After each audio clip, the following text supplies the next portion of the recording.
இன்னைக்கு என்ன சமைக்க போகிறோன்னா சூப்பரான சிம்பிளான ஒரு வெஜ் குருமா தாங்க பண்ண போகிறோம். கோகோனட்டே போடாமல் சிம்பிளாக நம்ம எப்படி செய்யலாம் அப்படின்றத பார்க்கலாம் வாங்க. ஒரு பாத்திரத்தில் பீன்ஸு, கேரட்டு, உருளைக்கிழங்கு மூணுமே ஒரே ரேஷியோவில் எடுத்திருக்கேன். ஒரு பவுல் அளவுக்கு எடுத்திருக்கேன். இதை ஆட் பண்ணிக்கலாம்.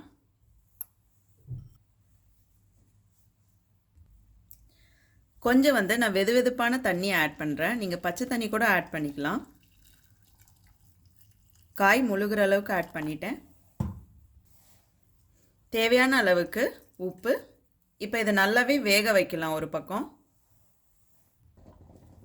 இப்போ ஒரு பாத்திரம் எடுத்து நல்லா ஹீட் பண்ணிக்கலாம். 2 டேபிள் ஸ்பூன் ஆயில் ஆட் பண்ணிக்கலாம்.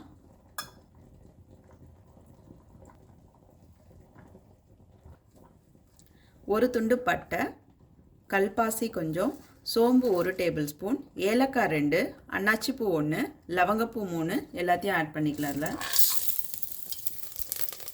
ஒரு மீடியம் சைஸ் வெங்காயம் ஆட் பண்ணிக்கலாம்.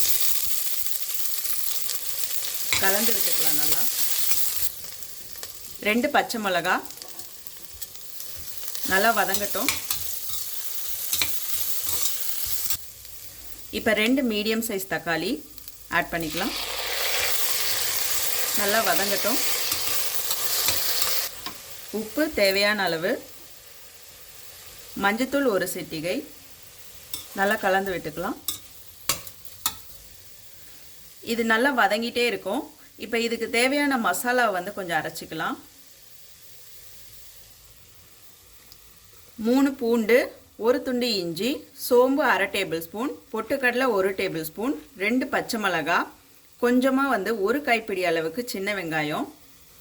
இது கூடயே 1 டேபிள் ஸ்பூன் அளவுக்கு கசகசா எடுத்து ஊற வச்சுருக்கேன். அது கூட 10 முந்திரியும் சேர்த்து ஊற வச்சுருக்கேன்.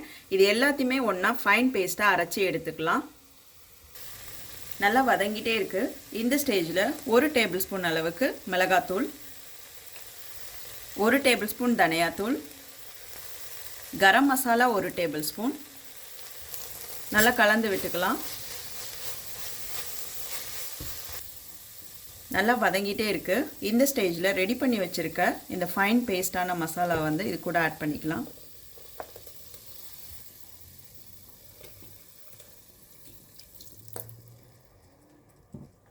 இப்போ நல்லா கலந்து விட்டுக்கலாம். பச்சை வாசனை போகிற அளவுக்கு வதங்கட்டும். நல்லா மசாலா நல்லா வதங்கிட்டே இருக்குது. இந்த ஸ்டேஜில் நம்ம ஆல்ரெடி வேக வச்சோம் இல்லைங்களா தனியாக, இந்த காயை இது கூட ஆட் பண்ணிக்கலாம்.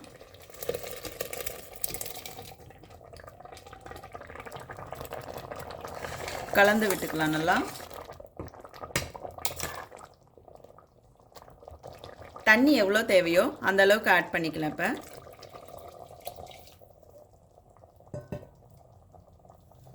நல்லா கலந்து விட்டுக்கலாம். கொதிக்கட்டும்.